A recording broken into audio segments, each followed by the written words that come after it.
Honda Accord 2.4. We're gonna do the power steering pump on this. I find it easier to just get rid of that. That way the hood prop isn't in the way when you're working on the car.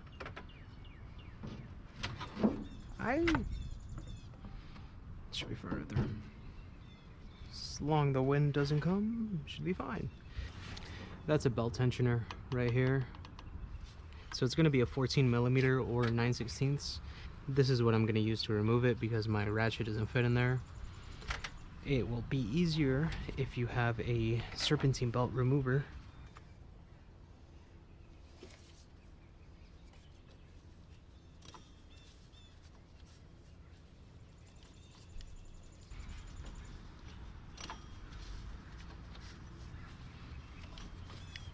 Let's just get this belt separated, just like that. When you turn, you want to turn clockwise towards the front of the engine, and that'll loosen up the serpentine belt. There's two 14mm bolts, one at the top and one directly on the bottom right here.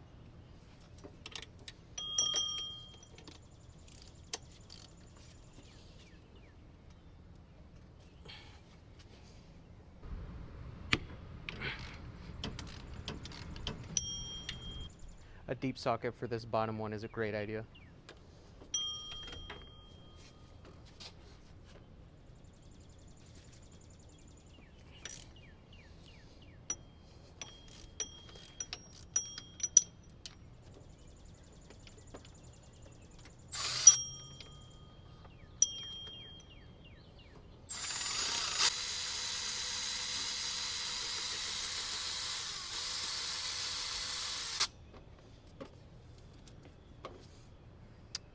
Bottom bolt.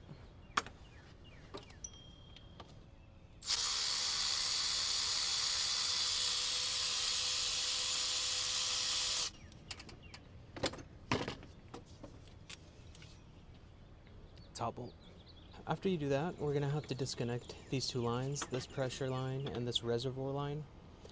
No matter how hard you try, you're gonna make a mess. So just prepare for that. Either put some towels in here. What I'm gonna do is just use my oil pan. I'm gonna put it right underneath it. Probably gonna disconnect this one first. I'm gonna use this hose line pincher thing that I bought from the store a while back. I'm gonna use this on the reservoir line right here. That way when I disconnect it, it doesn't leak as much. It's still gonna leak, but just not as much.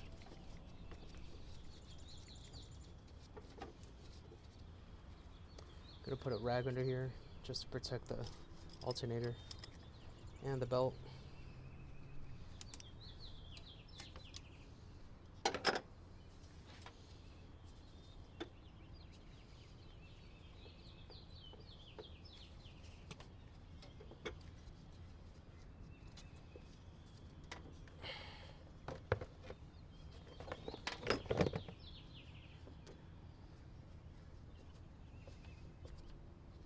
Just gonna plug up this hose because you don't want power steering fluid all over the alternator.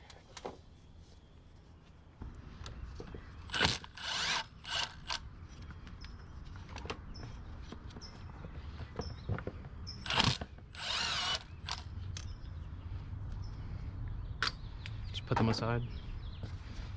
Let's pop this thing off here. There we go. I gotta run to the store and go grab.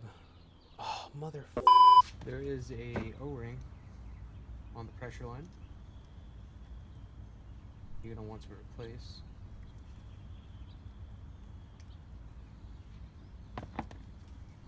This kit comes with two different ones, two new ones. We're just gonna match up the old O-ring to the new ones and see which one is. Looks like it'll fit better. Looks like the smaller one will fit better.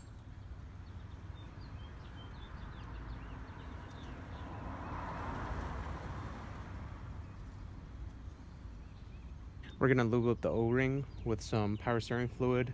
By the way, for Hondas, always make sure you get the power steering fluid. It's different. What's the difference? I have no idea, but there's a difference. So make sure you get the Honda one.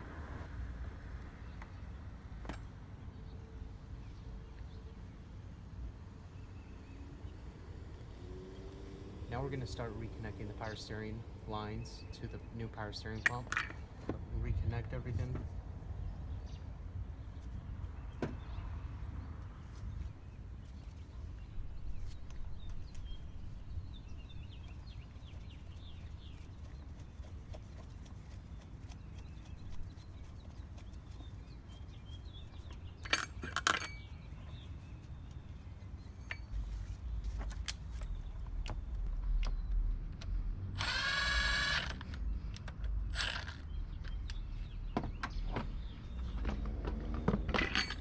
I'm just gonna tighten up these bolts.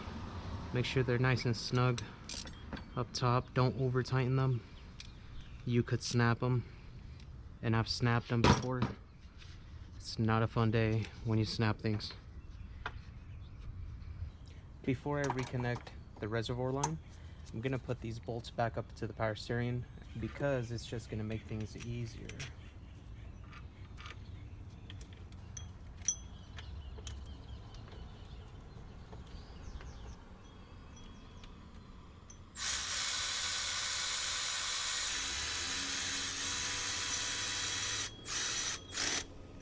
You'll know when to stop on these bolts. Don't over tighten them and don't snap them. Can't stress enough how much it sucks when you snap a bolt. Now that both of these bolts are tightened down and this hose is reconnected, before we put the serpentine belt on, we're gonna put this hose back on.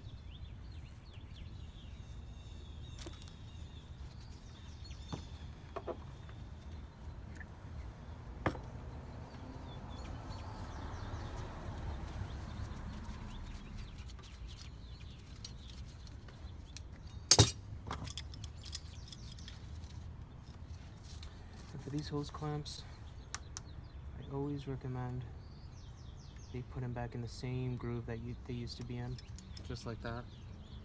Leave them perfectly, exactly where it used to be. It'll help prevent leaks. It'll help. Will it prevent it? We'll find out. I'm gonna go ahead and put this belt back on, and it's gonna be the same process. And if your belt got all funky and out of whack, and you don't remember how it went, I'll put the diagram up on the screen so you can take a look.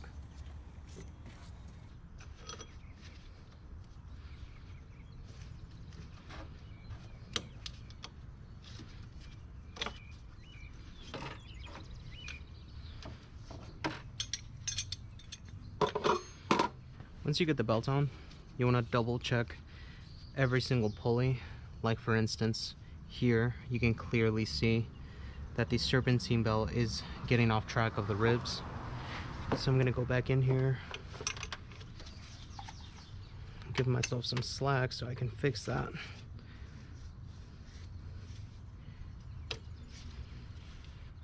It's a good idea to double check your work, otherwise you're just asking for problems.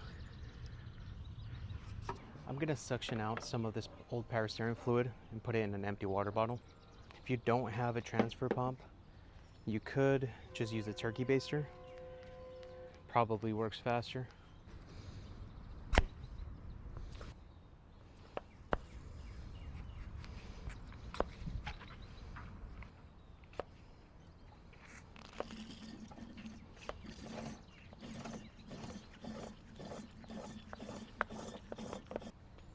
Now we're going to top this off with some new power steering fluid, and again, make sure you use the Honda power steering fluid. Now I'm going to block off the rear tire and make sure the car doesn't go anywhere, and we're going to lift it up from the front. On this car there is a jack point right in the front in the center. You can tell it's that one right here.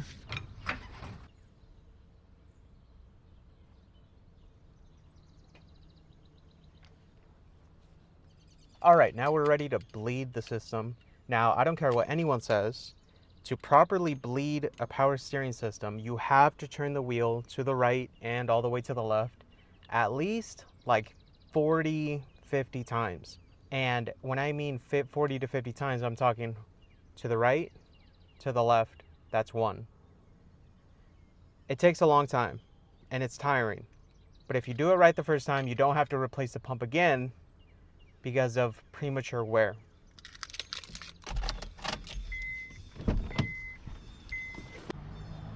And what I like to do is I'll stand here and turn slowly all the way to the right. And then all the way to the left while I'm watching the pump through the hood. Just like that. Making sure I don't overflow it.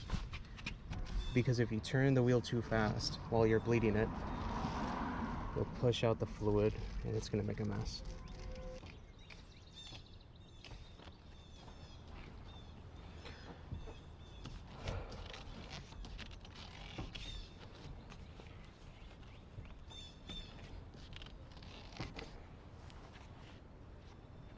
Once you're done bleeding the car, you can go ahead and lower it and you're all good to go. Take it out for test drive.